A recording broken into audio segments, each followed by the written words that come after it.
Fala pessoal, sejam muito bem-vindos a mais um vídeo aqui desse canal.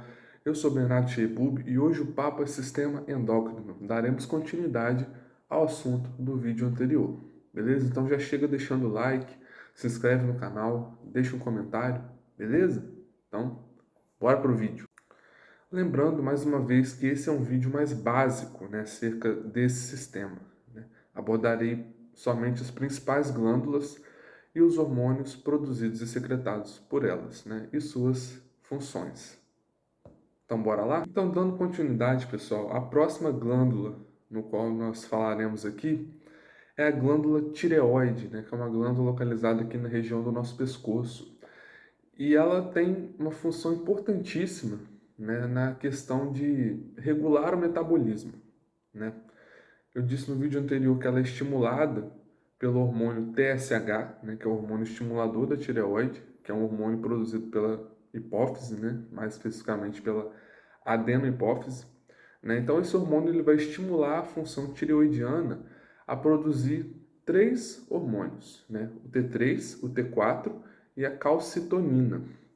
Qual que é a função desses hormônios? Pessoal, T3 e T4, né, eles vão atuar juntos, né, na função de regular as funções metabólicas.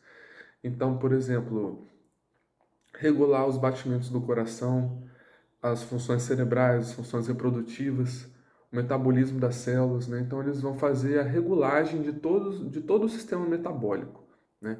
T3 e T4 são uma abreviação para triiodotironina e tetraiodotironina. Sim, esse iodo, né, diz respeito ao elemento iodo e ele faz parte da composição desses hormônios. Daí a importância de ingerirmos iodo na nossa dieta, né? Se falta iodo, se temos uma carência desse elemento, a produção desses hormônios ficarão prejudicadas, né? E aí a gente pode ter uma doença que é o bócio. E daí nós apresentaremos um problema na glândula tireoide, né, caracterizado por um inchaço, né? Então, a glândula vai aumentar de tamanho, consequentemente, seu pescoço também vai ficar inchado. É isso que caracteriza o bócio, né, que é uma doença desenvolvida quando a gente tem a carência do iodo, beleza? A falta de iodo na dieta também pode causar o que a gente chama de hipotireoidismo, né? Porque pensa comigo, se você não tem um elemento crucial para a fabricação desses hormônios, você vai ter uma queda da produção dos mesmos, né? E é isso que caracteriza o hipotireoidismo, né? A gente tem uma queda na produção de T3 e T4, né? E lembrando que o inverso também pode acontecer, né? A gente pode ter um excesso, né, desses hormônios, e aí vai caracterizar o hipertireoidismo, beleza? O terceiro hormônio produzido pela glândula tireoide, secretado pela mesma, né, é a calcitonina. E esse hormônio ele vai ter uma função antagônica com o hormônio secretado pela próxima glândula que a gente vai falar, que são as paratireoides, né? Então, tireoide produz calcitonina. As paratireoides produzirão o paratormônio. E esses dois hormônios, eles atuarão regulando os níveis de cálcio no sangue. Possuem funções antagônicas. Em que sentido? No sentido de que a calcitonina ela vai inibir a saída de cálcio dos ossos, a retirada de cálcio dos ossos para o sangue. O paratormônio vai aumentar os níveis de cálcio no sangue, né? Então, um inibe a retirada do cálcio dos ossos para o sangue. O outro vai aumentar a retirada de cálcio dos ossos para o sangue, né? Isso vai fazer com que os níveis de cálcio fiquem equilibrados, né? Quando a gente tem uma boa função, uma função correta, né, desses hormônios, os níveis de cálcio no sangue ficam equilibrados, beleza? Então, glândula tireoide produz T3, T4 e calcitonina. Glândula paratireoide produz paratormônio. Show de bola? Lembrando que quando eu tenho um excesso de paratormônio, eu posso desenvolver o que a gente chama de osteoporose, né? Porque pensa comigo, esse hormônio, né, entre as várias funções que ele realiza, uma delas é a que eu disse para vocês no vídeo, retirar o cálcio dos ossos e jogar para o sangue, né? Então pensa comigo, se eu tenho um aumento desse hormônio, eu vou ter muita retirada de cálcio dos ossos, né? E aí é justamente isso que caracteriza a osteoporose, né? a descalcificação óssea, né? O que gera um osso poroso, né? Cheio de poros e mais frágil. Tranquilo? E aí a próxima glândula que falaremos aqui são as adrenais ou suprarrenais. Beleza? Então, essas glândulas, pessoal, elas possuem duas regiões distintas, o córtex e a medula, né? O córtex é a parte mais externa e a medula a parte mais interna. E aí, cada uma dessas regiões, né, vai produzir dois hormônios principais, produzir e secretar dois hormônios principais, né? Totalizando aí 4 hormônios principais produzidos e secretados pelas adrenais ou suprarrenais. Então, o córtex ele vai produzir uma classe de hormônios que a gente vai chamar de glicocorticoides e mineralocorticoides. A medula vai produzir adrenalina e noradrenalina. Show?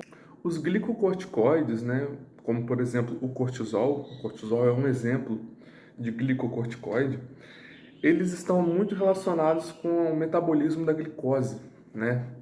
Então, por exemplo, a gliconeogênese, que é a transformação das gorduras e das proteínas em glicose, né? Tem uma influência direta desses hormônios, né? Dos glicocorticoides, entre eles o cortisol, além de possuírem ações anti-inflamatórias. E os mineralocorticoides, como exemplo a gente pode citar a aldosterona, eles vão atuar no balanço hídrico do corpo, né? Então, vão regular a reabsorção dos íons sódio e potássio, né? E isso vai fazer com que você retenha ou perca líquidos, beleza? Já a adrenalina e a noradrenalina, secretadas pela medula da suprarrenal, são aqueles hormônios que vão atuar em situações de luta ou fuga, né? Então, é quando você está numa situação de perigo, né? Quando o seu cérebro, o seu corpo entende que você está numa situação de perigo. E esse perigo ele pode ser uma situação real ou uma situação imaginária, né? Então, por exemplo, uma pessoa está numa crise de ansiedade, esses hormônios eles são liberados da mesma maneira de que você está, por exemplo, você está numa selva e vê uma fera, você tem que fugir, né? Então, a situação ela pode ser real ou imaginária. Tranquilo? E o que esses hormônios eles vão fazer? Eles vão aumentar a frequência cardíaca, a frequência respiratória, a pressão arterial. Eles vão aumentar, né, eles vão acelerar a transformação de glicogênio em glicose, né? Então, são os hormônios da situação de luta ou fuga, né? Então, você vai ter uma aceleração do seu metabolismo, né? Seu coração vai bater mais rápido, sua frequência, você vai respirar melhor, para te dar a capacidade de lutar ou fugir, beleza? Nossa próxima glândula é o pâncreas, é isso mesmo, pessoal. Um órgão importantíssimo para o sistema digestório, justamente pela produção de dois hormônios, a insulina e o glucagon. Esses hormônios, assim como a calcitonina e o paratormônio, também são antagônicos, né? Apesar de realizarem uma função diferente do que a regulação dos níveis de cálcio, né? Mas eles também são antagônicos. Vamos entender por quê? Ó, a insulina, qual que é a função da insulina? É retirar o açúcar que está no sangue, né? Aquele açúcar, quando eu falo açúcar, eu digo carboidrato, tá, pessoal? Então, retirar aquele carboidrato que é proveniente da sua dieta. Você acabou de ingerir, ele caiu na corrente sanguínea. Ela vai retirar esse carboidrato do sangue e jogar para dentro da célula, né? Justamente para a célula ficar nutrida. A célula se nutrindo, você fica nutrido, beleza? E o glucagon? O glucagon ele vai fazer a função oposta, né? Ele vai retirar o carboidrato da célula e jogar para o sangue, né? Importante a gente entender quando que esses hormônios são liberados. Então, como eu disse, a insulina ela é liberada logo assim que você faz uma refeição. Então, estou comendo, acabei de comer, o pâncreas vai liberar a insulina. O glucagon é a situação oposta, é quando você está num período mais prolongado de jejum, né?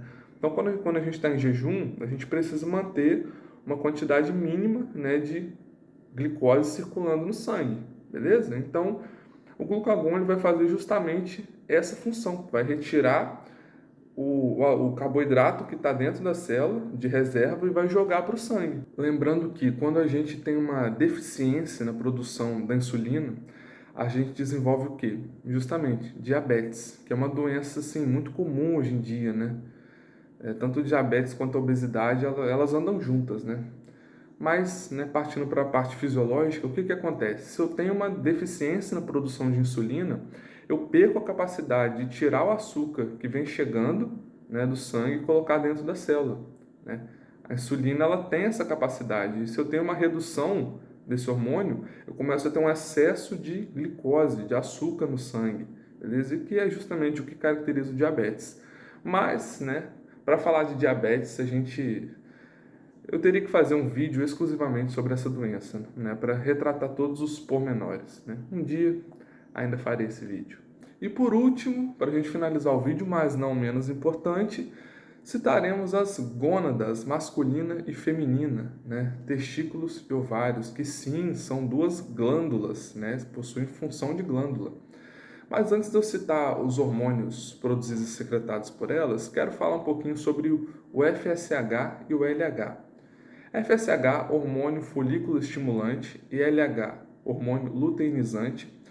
Eu citei esses dois aí no vídeo anterior, né? Eu disse que são hormônios produzidos, né, secretados pela hipófise, e eles atuarão sobre as gônadas, né? Então vamos entender um pouquinho sobre a função desses dois hormônios. No homem, o FSH ele tem a função de induzir a espermatogênese, ou seja, a produção de espermatozoides. Já o LH, ele vai induzir a produção de testosterona. Então o hormônio produzido pelas gônadas masculinas é a testosterona, né? Mas para que ela seja produzida, eu preciso, né, do LH, do hormônio luteinizante, que vai estimular essa produção. Já nas mulheres, o LH vai atuar na produção do óvulo e o FSH vai atuar na maturação desse óvulo, preparando então o corpo da mulher ou para a menstruação ou para a gravidez. Fácil, né? Tranquilo. Lembrando que esses dois hormônios, o FSH e o LH, eles estão presentes em todo o ciclo menstrual, né? Mas esse é um assunto que, assim como o diabetes, vale um vídeo só para falar sobre isso, né? Falar sobre o ciclo menstrual. Agora vamos aos hormônios produzidos e secretados pelas gônadas. A gônada masculina, os testículos, vai produzir a testosterona, né? Quais são as funções da testosterona? Várias, né? Mas vamos citar aqui o básico, né? A testosterona, pessoal, ela, assim como o FSH, ela vai induzir a espermatogênese, né? Então a produção dos espermatozoides, e vai promover o desenvolvimento dos caracteres sexuais secundários nos homens, né? O que é isso? Justamente aquilo que as características do homem, né? Aquilo que caracteriza alguém do sexo masculino, né? Então, o crescimento de pelos faciais, né? De pelos no corpo, o engrossamento da voz, né? O desenvolvimento da musculatura, de força, né? Tudo isso são caracteres sexuais secundários. E aí os ovários vão produzir dois hormônios, o estrogênio e a progesterona. O estrogênio, assim como a testosterona no homem, ele vai induzir nas mulheres o aparecimento dos caracteres sexuais secundários, que no caso do sexo feminino vai incluir o alargamento dos quadris, né, o desenvolvimento dos seios, até o aparecimento de pelos pubianos, né? São as características biológicas que identificam, né, uma mulher. Além dessa função, o estrogênio ele vai fazer com que a parede do útero se desenvolva, né? O endométrio, chamado de endométrio. E aí ele vai preparar essa parede, né? Ou para o recebimento do bebê ou para a menstruação, né? Lembrando que na menstruação ocorre justamente o quê? A descamação do endométrio, né? Então essa parede do útero, ela se descama e aí ela desce, né? Isso que caracteriza, um dos fatores que caracteriza a menstruação, a descamação do endométrio. E a progesterona, ela vai fazer com que esse endométrio ele se mantenha desenvolvido, né? Então, estrogênio, crescimento e desenvolvimento do endométrio. Progesterona, manutenção do endométrio. Entendido? Por isso, pessoal, é que quando a gente estuda ciclo menstrual, né, você vai ver lá os níveis de estrogênio e progesterona ao longo do ciclo. No final, a gente tem uma queda da progesterona. E é justamente essa queda que caracteriza a menstruação, né, caso ela ocorra. Caso a mulher não engravide, né, ela vai menstruar no final do ciclo. E aí justamente vai ocorrer uma queda de progesterona e a baixa disponibilidade desse hormônio, da progesterona, vai fazer com que esse endométrio ele não se mantenha, né? Se ela tem a função de manter o endométrio, né, uma baixa produção vai fazer com que esse endométrio não se mantenha. Daí que ocorre a descamação, né? Então ele descama e desce na menstruação. Entendido? Então é isso, pessoal. Se você gostou do vídeo, não esquece de deixar um like, de deixar um comentário, de compartilhar com a galera. Vamos espalhar conhecimento, né? Conhecimento é vida. Conhecimento salva vidas. Beleza? Ó, tamo junto. Aquele abraço. Até o próximo vídeo.